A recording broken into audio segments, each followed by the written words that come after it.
Okay, so I am going to talk about building OneNote escape rooms, and by that I mean the students actually building the OneNote escape rooms.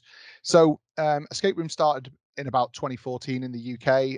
It's probably my main hobby, not in the last year and a half or so, but I've just booked my next ones, which I'm quite excited about. So they've done okay through the pandemic because they've pivoted online. So a term that we are very used to. So it was about 3 or 4 years ago that I first heard about these from a chemistry education perspective, and it intrigued me. But being quite honest, it was a bad time for me to do that from a personal, young family perspective and learning kind of the tools needed to build something quite fancy. And then relatively recently, there's been other methods of doing this. So we now have an escape room in our first year key skills module, which I won't be talking about. That was developed by Careers and Employability, but has been well received. And I was at the second day of the Learning and Teaching Conference last year, which was by far one of the most engaging activities I've done at a conference. So in this talk, I'll give an introduction to the to kind of why we're doing this. Then I'll go through the assignment. I'll then go through some examples, some issues, and some thoughts. The image on the right is just part of the scaffolding session that we use with the students. So we actually get the students to build to do an escape room as part of kind of the introduction to the activity. You might recognize some of the plays on names for anyone who knows any of my colleagues in chemistry. So why do this? So gamification is an improving area within the sector. I'm not going to go into huge amount of details. This resource on CIE's pages by Rochelle O'Brien is excellent to explain this. But even without knowing the underlying theory behind gamification, it's clear that they're engaging and games are engaging. They work based on collaboration, self-reflection, problem solving, metacognitive building skills. So escape rooms play on this really quite really quite well. There's other ways of other tools such as VR type activities are really kind of increasing, but escape rooms have started taking off as a tool for students to be engaged in a particular learning activity. If we just look at the Journal of Chemical Education in my own sector, two articles are in the ASAPs at the moment that are linked to, which are escape room based. So something that I've been quite active in is having activities where students are content developers. So where they will actually develop content for their peers in various contexts. I did have a peer-to-peer interview type activity in the third year. That's had to change this year, and I'll be talking about that in my second talk later today. But there's tools such as Kahoot, Peerwise, which are really good at getting students to develop content for their peers to use. Now, this is good. It promotes digital fluency, develops assessment literacy, and gives them a sense of ownership and worth when their work is being used by other people. So after a conversation with Rochelle O'Brien, very much kind of realized that what I've done in my own context before, where I've used Pairwise, very much could translate to using an escape room, but getting the students to build the escape rooms. OneNote is a good tool. It's part of the Microsoft suite. It's a new tool which some companies do use. So it's actually a good employability skill for students to use these. You can use things like Microsoft Forms. It's not quite as dynamic. Canvas would have been great. Would have been better, to be honest, but the students don't have the same level of access that we do. I suppose you could actually get that access. So in terms of the assignment, we got the students to build these escape rooms. Now, the key on these escape rooms was that the focus was on the chemistry. It wasn't on kind of making the escape room ridiculously well functioning, but some students really kind of really enjoyed the play on this and the ability to be quite creative. So here are some examples. There were 29 groups, so we had a huge array of different topics that they used, but all of them came back to the chemistry. So quite surprised that some 19, 20-year-olds know much about Legally Blonde or Scooby-Doo, but there you go. But there were some things on like Love Island as well.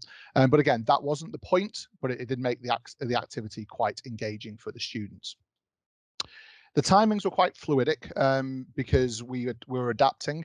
We did the initial session, the scaffolding session, in week one, so day one of week one in October, where we got the students together, put them in groups, showed them kind of certain things about how to use OneNote that could be improved, and I'll say that later. And they did an escape room themselves. And this is where we actually learned that there were some issues with OneNote, and I was quite open in my abstract about this. So we gave them 6 to 8 weeks to build the room. They had to come up with a set of hints and answers. And then the plan was to do a peer assessment of that. Unfortunately, we had to abandon the peer assessment because our second year students were quite overloaded.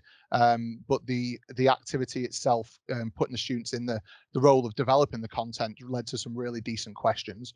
The assessment rubric's just on the right, just part of it, just to show that the focus was on following the guidance and their chemical knowledge. But there was a little bit of how good the escape room itself was. So I'm going to switch over to this. So this is what one of the escape rooms looks like. This is the one that we created, and by we I mean my summer student created this one, and this is what we use in the introduction session, just to show students the types of things that you could do. So I had very little to do with this.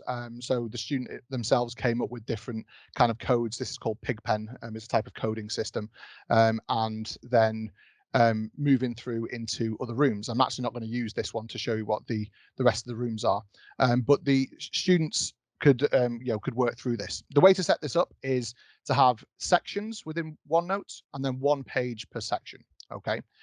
The first issue came in the example is where you click on this and these links. So I'm very open that these links all worked fine until we shared the document. And I've still not figured out why this doesn't work. It's not the end of the world. We just told students that you can click on here and then enter the password directly. It's not as neat, it's not as smooth, but that is one annoyance of this as to why this happens. So just showing you one example from this. From one of the students. So they've built these ones here. So they were told they have to have an introductory room, they have to have a final room, which is called Freedom here, and then there's either 3 to 5 actual spectroscopy based rooms. So the first answer to get through into room 1 will be is Salem. So you just answer Salem. And then you can see kind of they've got these rooms here. So in terms of them sharing what they had to supply with their material was a list of hints. So when students themselves went through the work, they could ask for hints on each page if they weren't sure, and then a list of all the answers at the end. So the final answer is this one. So clicking on Freedom. And it gives them to the final page. So the students, we use Canvas as a way of students sharing everything, which is very useful because we had a page that was allowed to be edited by the students as well, which is a really nice feature of Canvas. So this was put up, and then all the groups put their link to their escape room and then their hints page on this page, and that was really quite helpful. In terms of the scaffolding, we also had a video. It was about a 5-minute video, 6-minute video that was prepared by our student, who she prepared this over the summer as part of the summer placement that we had. So just to go back to my PowerPoint, we couldn't do the peer review, but the aim for the peer review was that they would use the peer review tool within Canvas, as in you can set them up. I set them up certain pages to view. So the students uploaded the PowerPoint to an assignment, and then they peer reviewed that. So I can just skip through. Okay, so in terms of issues with OneNote, we found that the sharing link was clearly only worked when students are logged into SharePoint. This was new to everyone back in October, so we didn't really make that clear enough to students. So if students aren't pre-logged into SharePoint, it doesn't work. The internal links between pages, which I showed you, stopped working. I still don't know why. I've not fully investigated it yet. But that obviously, if you want to click on a button or a link to go to the next room, that not working kind of removes the authenticity of the kind of the escape room type of activity. So I need to work out why that's the case. There was a huge issue with syncing between the web and the desktop app. And again, this was because the students were novice users of OneNote. I was novice user of using SharePoint tools. So it led to conflicts. So some of the pages I could have gone to show you these conflicts. So it means that some students had different views on their local computer versus the web app. So when doing this in the future, I would always advise using the web app, and do not let students use the desktop app. So the scaffolding session was good, but I was unaware of some of these concerns with OneNote when I first started. So in terms of some thoughts, we've only done an initial internal kind of evaluation at this point. So the social aspects were really well received, particularly early on with everything being online. It's clear students wanted to engage more with active-based activities. So that was regardless, because I specifically tried to decouple this activity to that kind of question. Some liked it, some didn't. So it was about 2-to-1 ratio of students liking the activity and not. I've not done any detailed analysis of comparing that to other things like Peerwise, which is my usual go-to for this type of activity. But the students do find it very hard to decouple issues with group work and the actual activity itself. So usual group work issues came up with freeloading, people wanting to pick their own groups. They said it needs to be in person. I would agree, some in-person things would be better. Online group work in the first semester caused some issues. I learned from this, and I talk more about this in my second talk today. Some people thought this was too key skillsy for a core module. So this is our core lab module. So this is a workshop component of the lab module. I disagreed with that. But because I said to students, if you're spending too much time trying to figure out what OneNote can do, you're missing the point of the activity, which is to write decent questions, multiple choice questions, or in this case, they're more open-ended, that lead to a particular answer. So the key is to make sure the students get that the principle is very sound. It's about students developing content, but they have to realize that that is the main point, whilst inadvertently learning a new tool through OneNote. So again, 2-to-1, about 2/3 of the students said that they were planning to use OneNote afterwards, and I know students did, to organize their lecture notes, which was a good thing. Students can be very creative if you give them the chance. The OneNote issues need sorting, but if you're a novice, there are little things, and I'm more than happy to talk to anyone about the things that I've learned from this. So some clearer guidance. So this is kind of the final page of the one that we gave the students in terms of the scaffolding session. So unfortunately, Jamie Gaynor, who is essentially me, I was the one that did the crime. So acknowledgements: Neve Thompson, who was the summer student, Rochelle O'Brien for just general chats earlier on, and you for your attention. 10 minutes on the bob. Look at that. So.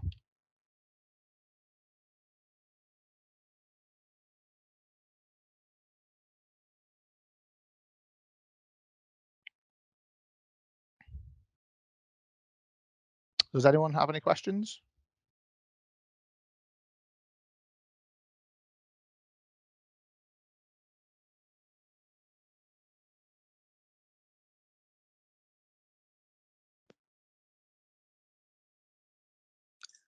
Hi everybody, sorry about that. I got kicked out of Teams for some reason. It overloaded, I think. That was great. Thank you very much, James. That was really interesting. I asked anybody if they have any questions, or if you can post them into the chat. This is quite timely for me personally, because I've been looking at escape rooms. I have a couple of resources that I've got open ready to look at, because CIA are developing some resources for teachers to kind of create fun activities for students during the induction phase, and escape rooms is one of them. So I'll be looking into these in the next couple of weeks into more depth. So I might contact you if that's okay, James, just for some Absolutely. questions.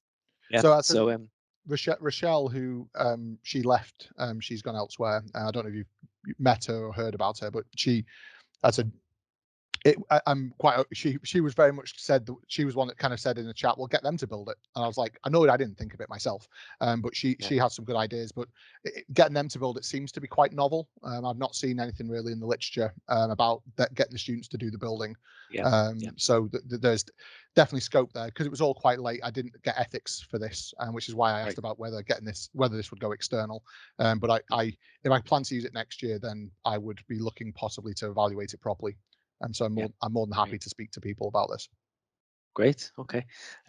So in terms from your point of view, from the teacher's point of view, how much time investment, and work does it take to actually create an escape room? Because I imagine it's something, if you map it out on paper first, eases the build of it. Yeah. Is that correct? So I think it if I was to build it myself, the reality is it's only really 3 questions, 4 questions. It depends how long you want the activity to be.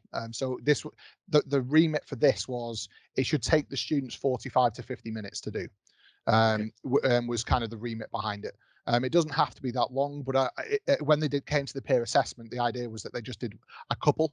And so if I was to build that, if I had 3 or 4 decent questions, it wouldn't take me personally that long, and I know enough about OneNote now to be able to do it. It's how Yeah. fancy you want to make it.